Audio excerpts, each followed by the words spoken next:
열매가 연근은 계절. 오늘도 하나님 말씀과 함께 소망 가득한 하루 되십시오. 안녕하세요, 성도 여러분. 9월 12일 금요일 말씀 묵상 시작하겠습니다. 오늘 함께 나눌 말씀은 로마서 5장 1절부터 4절까지의 말씀입니다. Romans chapter 5 verse 1 to 4. 로마서 5장 1절부터 4절까지의 말씀 함께 읽겠습니다. 그러므로 우리가 믿음으로 의롭다 하심을 받았으니 우리 주 예수 그리스도로 말미암아 하나님과 화평을 누리자. 또한 그로 말미암아 우리가 믿음으로 서 있는 이 은혜에 들어감을 얻었으며 하나님의 영광을 바라고 즐거워하느니라. 다만 이뿐 아니라 우리가 환난 중에도 즐거워하나니 이는 환난은 인내를, 인내는 연단을, 연단은 소망을 이루는 줄 알미로다. 아멘. 지난 수요일과 목요일 로마서 4장을 살펴보면서 우리의 어떤 행위가 아니라 오직 믿음으로만 하나님 앞에 의롭다 하심을 받는다는 것을 확인했습니다. 아브라함은 바랄 수 없는 중에도 많은 민족의 조상이 되게 하겠다라는 그 하나님의 약속을 믿었지요. 그런데 아브라함이 그 약속을 대충 믿은 것이 아니었습니다. 하나님께서 그 약속을 이루어 주셔도 좋고 그리 아니하실지라도 괜찮습니다. 혹은 이래도 저래도 다 좋습니다 식으로 믿은 것이 아니었다는 것이죠. 사실 하나님의 약속을 그런 식으로 받아들이는 것은 믿음이 아닙니다. 로마서 4장 19절에서 22절 말씀 다시 한번 볼까요? 어제 본문인데요. 그가 100세나 되어 자기 몸이 죽은 것 같고 사라의 태가 죽은 것 같음을 알고도 믿음이 약하여지지 아니하고 믿음이 없어 하나님의 약속을 의심하지 않고 믿음으로 견고하여져서 하나님께 영광을 돌리며 약속하신 그것을 또한 능히 이루실 줄을 확신하였으니 그러므로 그것이 그에게 의로 여겨졌느니라. 아브라함은 불가능한 현실 앞에서도 믿음이 약해지지 않았고 하나님의 그 약속을 의심하지도 않았습니다. 오히려 믿음이 견고하여져서 하나님께 영광을 돌리며 하나님께서 그 약속을 이루실 줄 확신했습니다. 이런 믿음을 하나님은 의로 여기셨습니다. 그렇다면 우리는 어떻게 의롭게 여김을 받습니까? 아브라함은 하나님께서 그에게 주신 약속을 믿어서 의롭다 여김을 받았는데 우리는 무엇을 믿어야 의롭게 여김을 받습니까? 로마서 4장 24절 하반절에 보니까 곧 예수 우리 주를 죽은 자 가운데서 살리신 이를 믿는 자가 의롭게 여김을 받습니다. 예수님의 십자가 죽음은 우리의 죄를 대속하기 위한 것이었고 예수님의 부활은 우리를 의롭게 하기 위함이었다고 25절에서 말씀하고 있죠. 그래서 우리가 예수님의 죽음과 부활을 통해 우리를 구원하시겠다는 그 하나님의 약속을 믿을 때 우리는 하나님 앞에 의롭다 여김을 받게 되는 것입니다. 그런데 이 의롭다 여김을 받는 것이 왜 그렇게 중요합니까? 오늘 본문 1절을 다시 한번 읽어보겠습니다. 그러므로 우리가 믿음으로 의롭다 하심을 받았으니 우리 주 예수 그리스도로 말미암아 하나님과 화평을 누리자. 우리가 의롭게 되어야 하나님과 화평을 누릴 수 있기 때문에 의롭다 여김 받는 것이 중요하다는 겁니다. 죄인된 우리는 거룩한 하나님께 나아갈 수가 없습니다. 죄와 거룩이 공존할 수 없기 때문이죠. 그런데 우리가 예수님의 죽음과 부활을 통해서 우리를 구원하시겠다는 그 하나님의 약속을 믿을 때 십자가에서 흘리신 예수님의 보혈이 우리의 죄를 덮습니다. 그렇게 우리는 의롭게 되고 하나님과 화평을 누리게 되는 것이죠. 그럼 하나님과 화평을 누린다는 건 또 무슨 뜻입니까?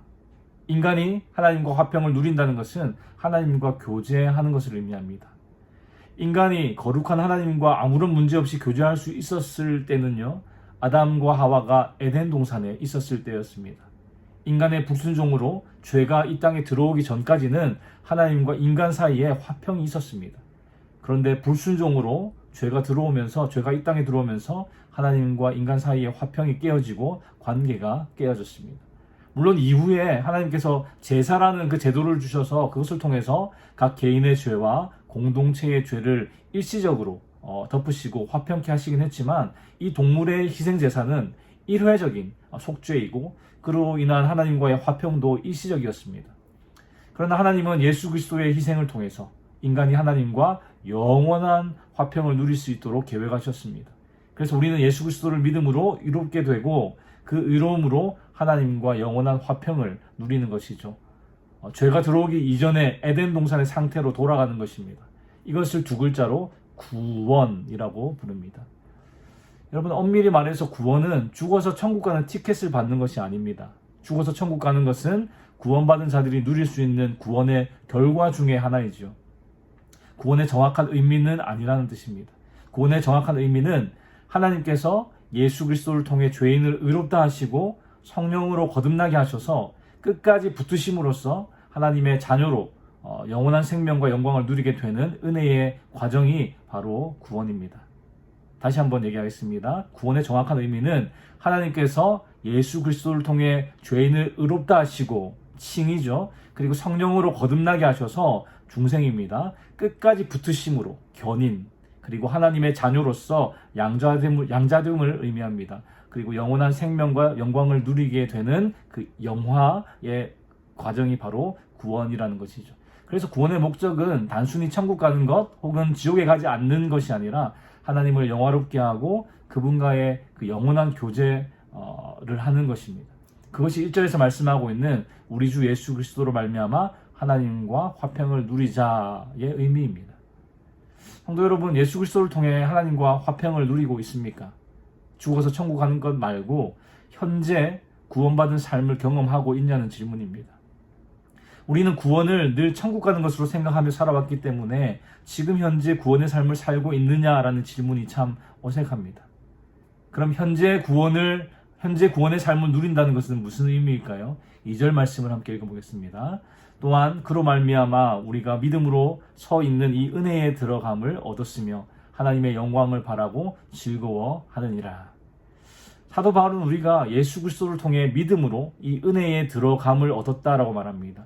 구원의 은혜를 말하는 것이죠. 오직 예수 그리스도를 통해, 믿음을 통해 구원의 은혜에 들어간다는 것을 다시 한번 강조하고 있습니다.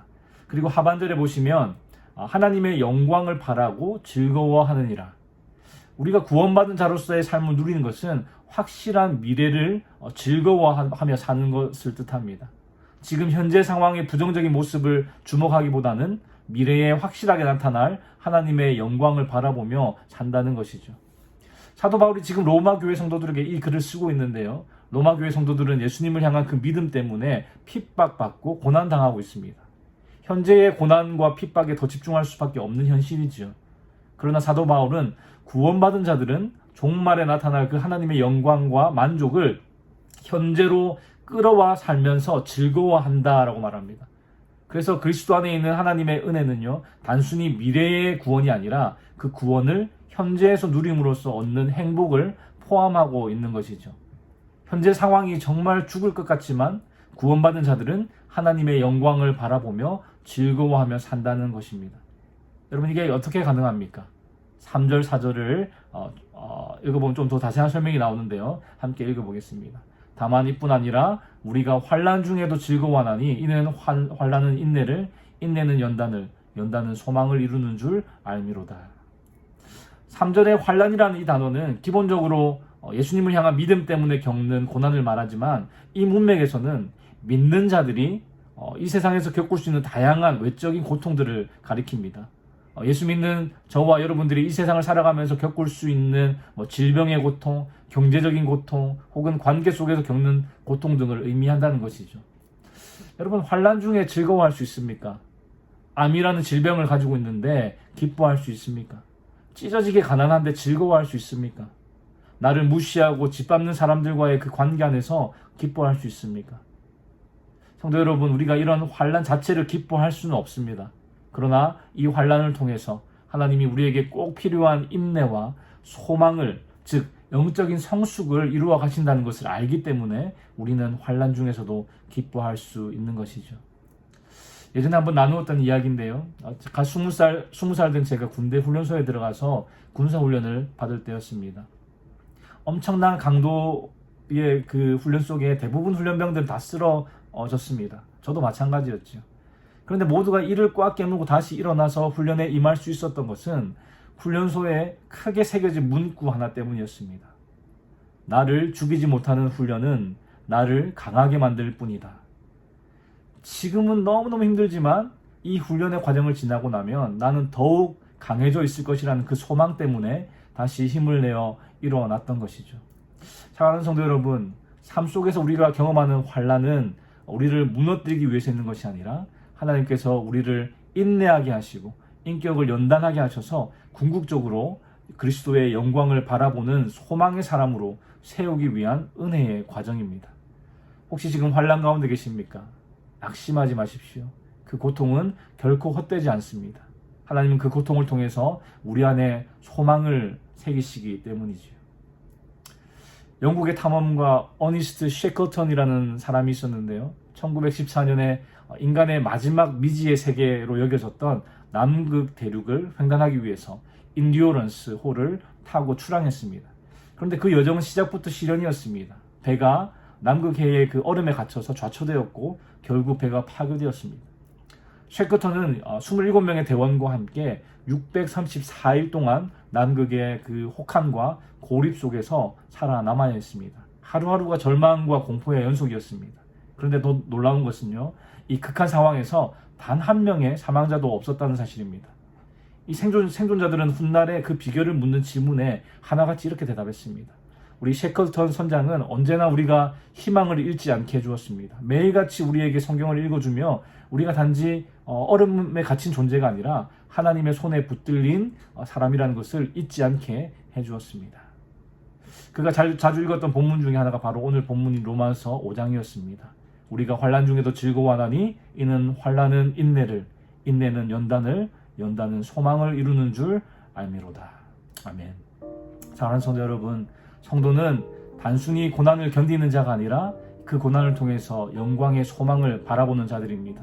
오늘도 그리스도 안에서 이롭다 하심 받은 저와 여러분이 하나님과의 화평을 누리고 그 안에 서서, 그 은혜 안에 서서 고난 중에도 하나님의 영광을 소망하며 기뻐할 수 있기를 우리 주님의 이름으로 축원합니다. 기도하겠습니다. 하나님 아버지, 오늘 말씀을 통해서 우리가 예수 그리스도를 믿음으로 의롭다 하심을 받고 하나님과 화평을 누리는 자임을 알게 하시니 감사합니다. 주님, 우리의 삶 속에 환난이 있을 때 낙심하지 않게 하시고 그 환난을 통해 인내를 배우며 인내를 통해 우리의 믿음이 단련되고 마침내 흔들리지 않는 소망으로 나아가게 하여 주시옵소서. 우리의 삶이 언제 어디서나 하나님의 영광을 드러내며 마지막 날 영화로운 주님의 나라에 이르기까지 끝까지 믿음으로 걸어가게 하여 주시옵소서. 주님, 오늘도 주께서 주시는 힘과 은혜로 살아가기 원합니다. 주의 도우심으로 승리하는 하루 되게 하여 주시옵소서. 감사를 드리며 예수 그리스도의 이름으로 기도합니다. 아멘.